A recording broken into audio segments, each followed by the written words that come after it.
చెప్పండి డాక్టర్. ఇదంతా కావాలని చేయలేదని చెప్పండి డాక్టర్.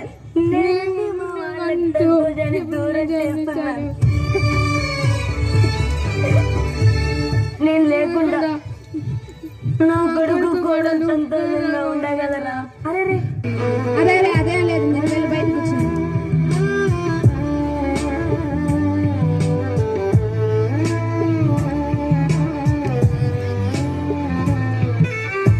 మా నాన్నకి ఏమైంది డాక్టర్? మీ నాన్నకు వచ్చిన వ్యాధి పేరు అల్జీమర్స్. అది వయసుతో పాటు అందరికి వస్తుంది. అతనికి ఏమవుతుందని కన్ఫ్యూజ్ అవుతున్నాడు. ఇప్పుడు మీ దృష్టిలో మీ కొడుకు ఎలాగో మీ నాన్న కూడా అలాగే. ఆయనకు మీరు చూపించాల్సింది కోపం కాదు, ప్రేమ. ఆయన దృష్టిలో నువ్వు కోడలివి కాదు, కూతురువి. మామయ్య మామయ్య నాన్న నాన్న నాన్న నాన్న. చీకటిలోన తోడై నిలిచే నాన్న వదిలేసావా నన్ను ఎడబాటునా?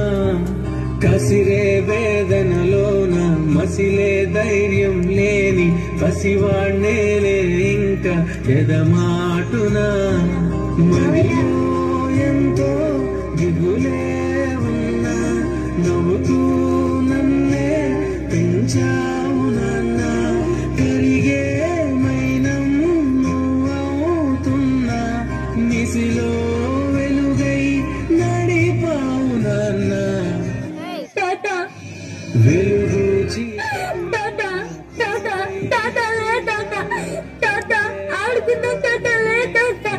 ఆడుతున్నా కసిరే వేదనలో చెప్పు నాన్న.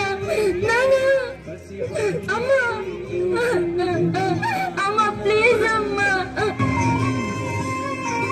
తాత బొమ్మలంటే ఇష్టం కదా తాత, తెచ్చాను తాత. చూడు తాత, తాతకి మనం మాట ముద్దు పెడతాం మాట. ఆ తర్వాత తాత లేస్తాడట. తాత తాత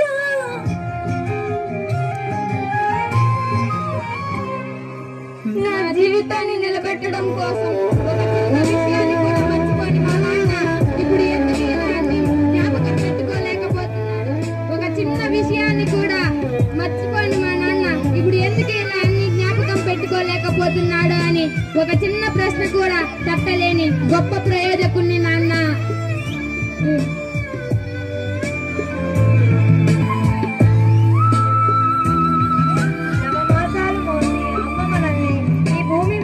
తీసుకువచ్చినప్పటి తరువాత నుండి మన కాళ్ళ మీద మనం నిలబడే వరకు తన శక్తినంతా ధారపోసి మనకు అండగా నిలిచేది నాన్న. ఇదంతా నాన్న ప్రేమగా బాధ్యతగా భావిస్తాడు, బరువుగా కాదు. కానీ అదే నాన్న పట్ల ప్రేమను బాధ్యతను చూపించాల్సి వచ్చినప్పుడు మనం మాత్రం బరువుగా భారంగా భావిస్తున్నాము. మన పిల్లలు కూడా మనల్ని గమనిస్తున్నారు. ఆలోచించండి, భవిష్యత్తులో మనం కూడా ఇటువంటి పరిస్థితిని ఎదుర్కోవాల్సి వస్తుంది. వృద్ధాపంలో తల్లిదండ్రులను చూడవలసిన బాధ్యత మనకు ఉంది. మన పిల్లల్ని మనం ఏ విధంగా ప్రేమిస్తున్నామో అలాగే మన తల్లిదండ్రులను కూడా చూడగలిగితే అదే మనకు ఆశీర్వాదం.